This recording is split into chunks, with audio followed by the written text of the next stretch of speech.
rubble left of my garlic.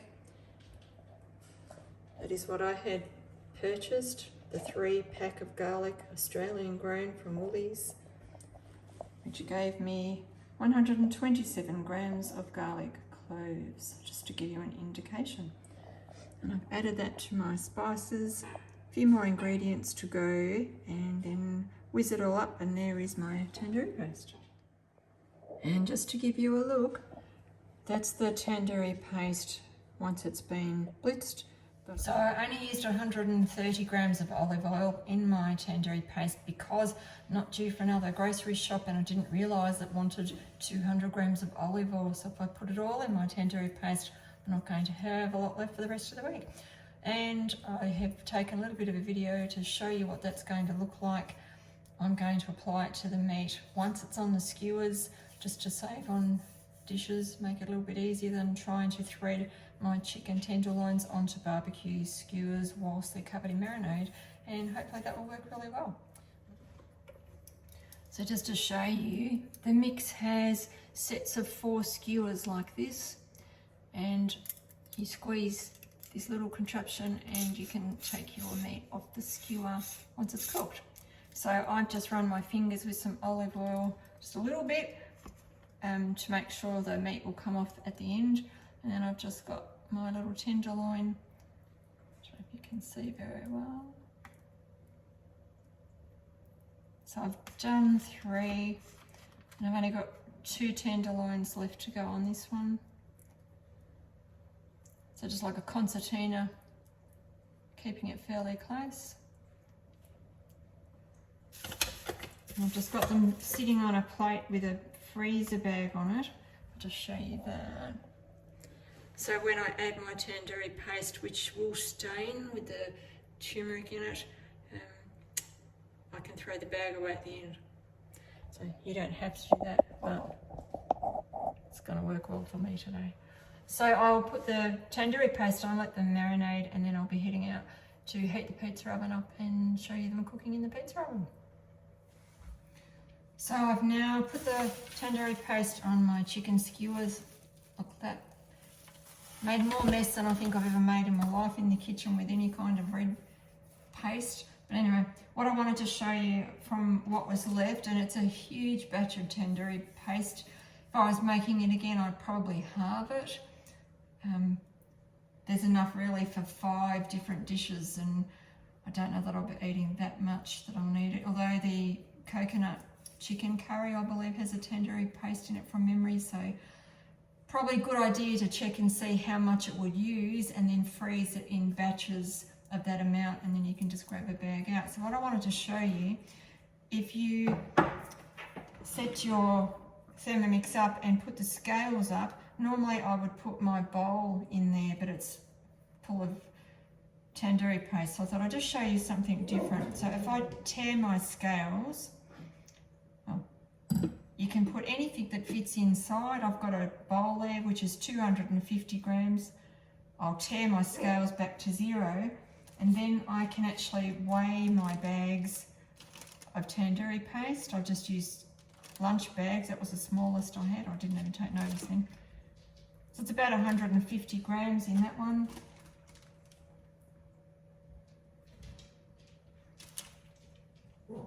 $100 in that one. Let me write those down,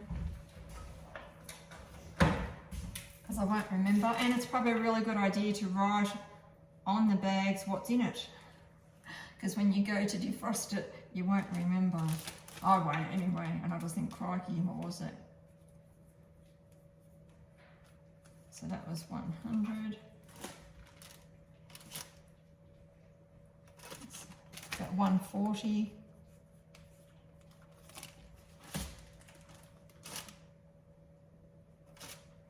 And 105.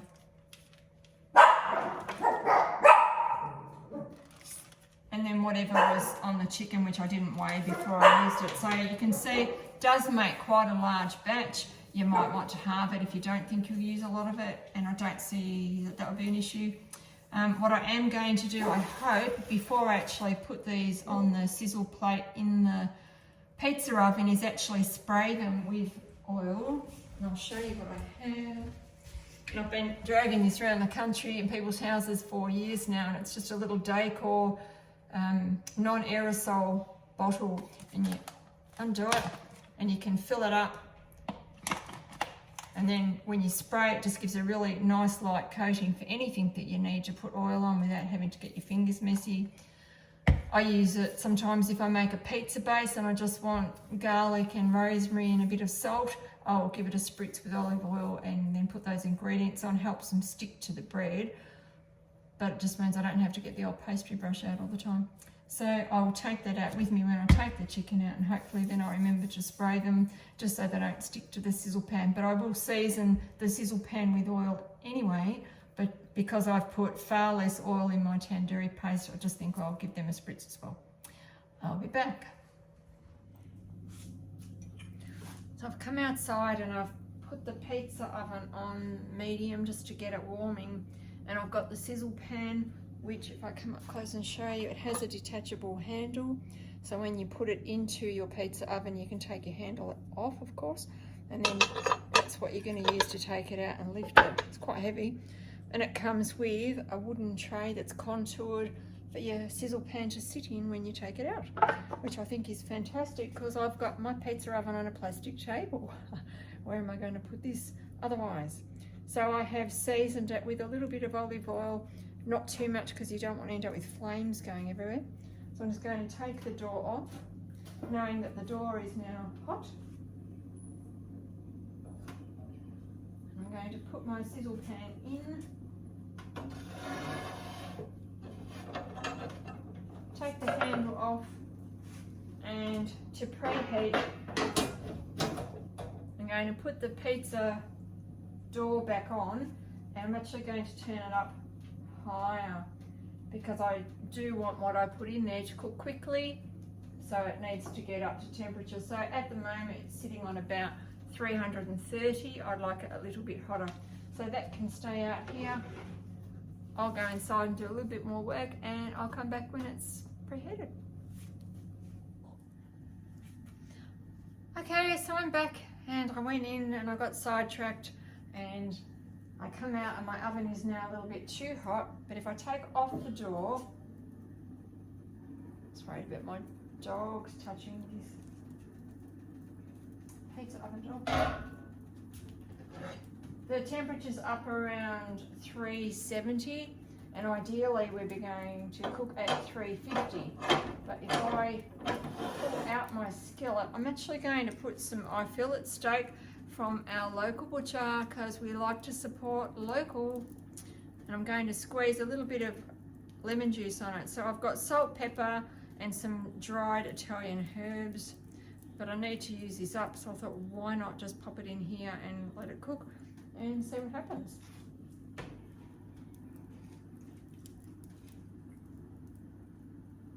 So I will turn it down. The temperature hasn't dropped since I've taken the lid off just a moment ago. I'll try and keep my eye on that.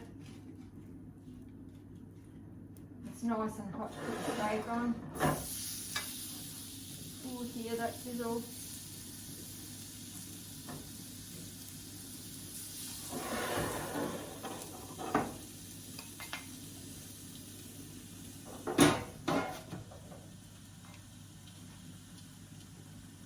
So it won't take long to cook, and I want to turn it every couple of minutes, but just watching that temperature because it's still a little bit high. Depends how you like your steak, I suppose. So I've got one of the little mini thermo servers here ready, and I'll put my steak in there to rest once I pull it out. You could be as fancy as using one of our temperature guides to monitor your meat while you cook it, but I don't have mine charged ready to go, so it's going to be the way it is.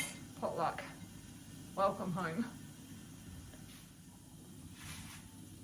So I've got the Thermomix bowl washing itself inside the house. Now I'm out here cooking on my steak. Oh wow. Yum, yum, yum, yum. Smells good. This is my first time using the sizzle pan, so it's a bit of a learning curve for me too. I did remember to season it. I thought that was really good. And we're throwing on a bit of steak just to make sure we use it up and don't have waste. Then we're going to bring out the chicken shortly, and I didn't read the recipe all the way through. Not only do you need 200 grams of garlic and 120 grams, I think it is, of ginger, fresh ginger. I may have that wrong, but that was all. It's a lot of ingredients. But I also didn't read the next steps, which says you need to add yogurt into the marinade and some lemon juice. So I've just slapped a bit of yogurt on one side of the kebab skewer things, and I've got a piece of lemon ready to squeeze onto it. And my lesson is always read the instructions before you start cooking. I think that's long enough.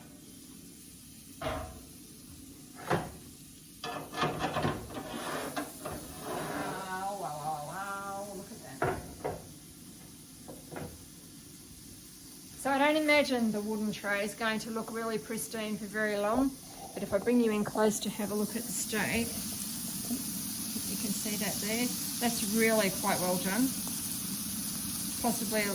Possibly a little bit too long, but I'm just going to pop that into my thermo server, and I'll eat it anyway because we love a bit of good eye fillet steak from the local butcher.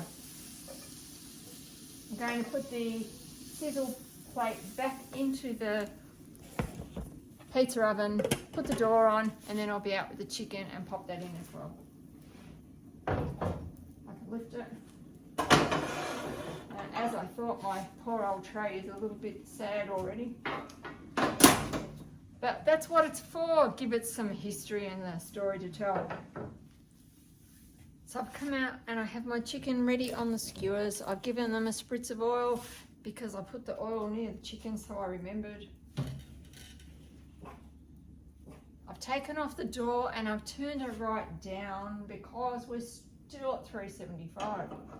So I'm going to cook these without the door on. So if I pull my sizzle pan out,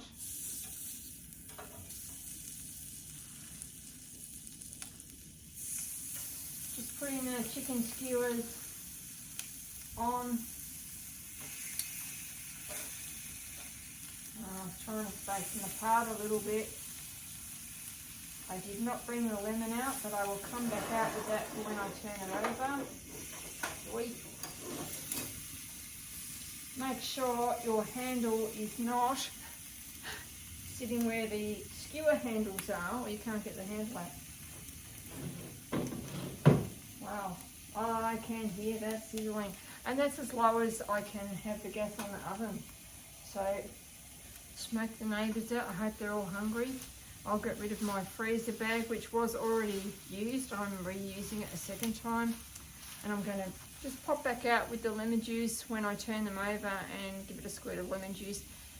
And cross my fingers. Can't find the heat-proof gloves I bought to go with this pizza oven. I know they're here somewhere, but they're probably tucked in a box safe and sound, along with many other things I can't find yet. But that's what happens when you move house. But we'll just work through, won't we? So I have to tell you, getting old is no fun. I couldn't actually read the temperature on the pizza oven without my glasses on. And we're actually just under 350, and I thought we were over. So not really sure how that's going.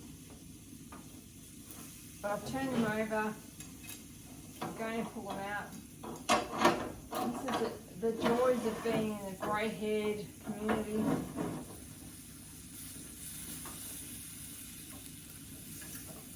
Obviously, you need to make sure your chicken is cooked well. Haven't burned anything yet. That's a good thing. I'm going to take the skewer and squeeze the top and take all the meat off.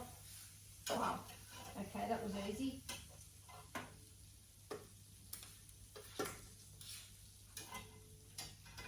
Why were these not invented years ago?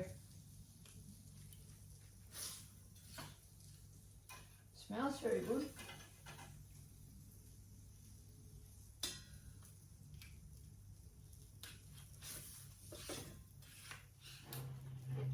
And if I can show you, that is your cooked chicken tandoori on skewers, removed from skewers. that you can put into wraps or curries or whatever it is that you decide to cook with rice. I don't know. The options are endless really, but oh, that smells really good.